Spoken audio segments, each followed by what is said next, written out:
Hi, this is John Elden Gibbons, and we're trying something new today because the background was like really blurry. Maybe it's okay. I am moved up to the 4K, and I'm using my microphone. Big deal, right? Who cares?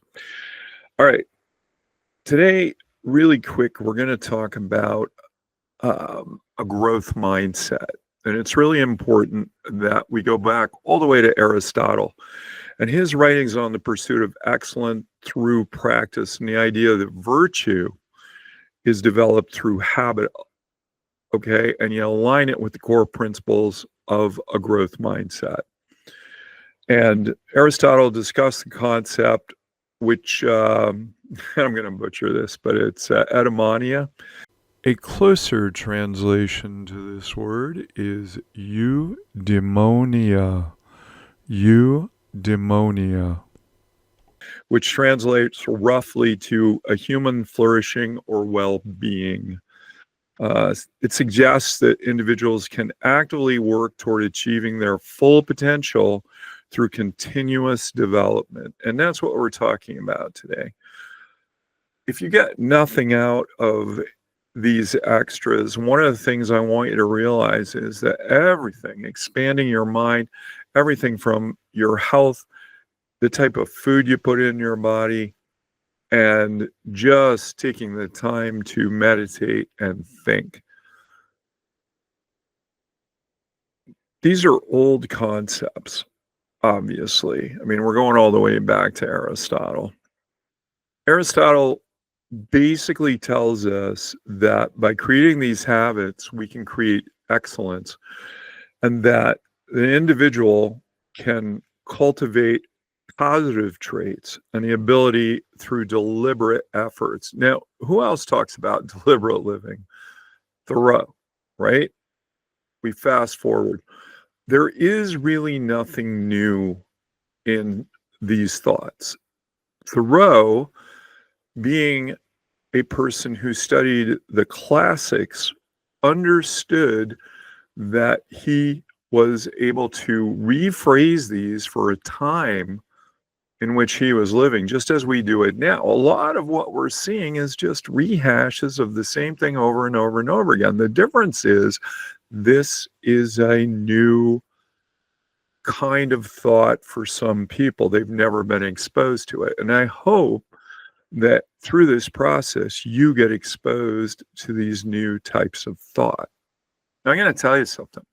I struggle with them.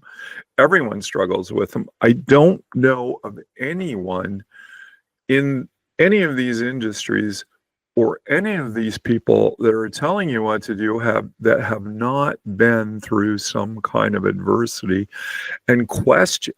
I mean, even in biblical times, we go back to Job and we go to many of the people that are discussed in the Bible as an example of their struggles. We talk about how they came to a crossroads. Doesn't matter if that's not your thing. It really doesn't, because what you're trying to do is develop yourself through deliberate action and deliberate thinking.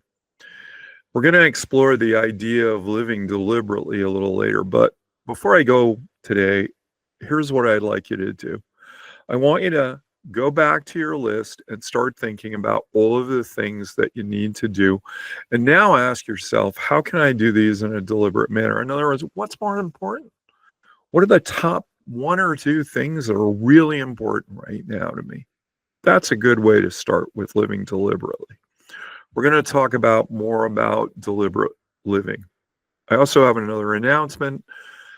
Yes, I am working on the 40 Days and 40 Nights program. However, in addition to that, as part of it as well, I want to offer, or I'm going to offer, a quick start program called the 7-Day program. And that program is going to, hopefully, the idea is jumpstart you. I think it's more than hopeful. If you can follow the steps, look, I can never guarantee anything. I always say that. I mean, nobody can, right? If you don't do it, or you just do things in a different way, if you don't follow the steps, or sometimes you could actually follow the steps and get zero result out of it that you had expected. But I would challenge you to understand that you got something out of it. Sometimes another door opens when you think that you are not going to get anything out of an activity. Like you'll go do something and you'll be like, okay, I didn't get what the person told me I was going to get.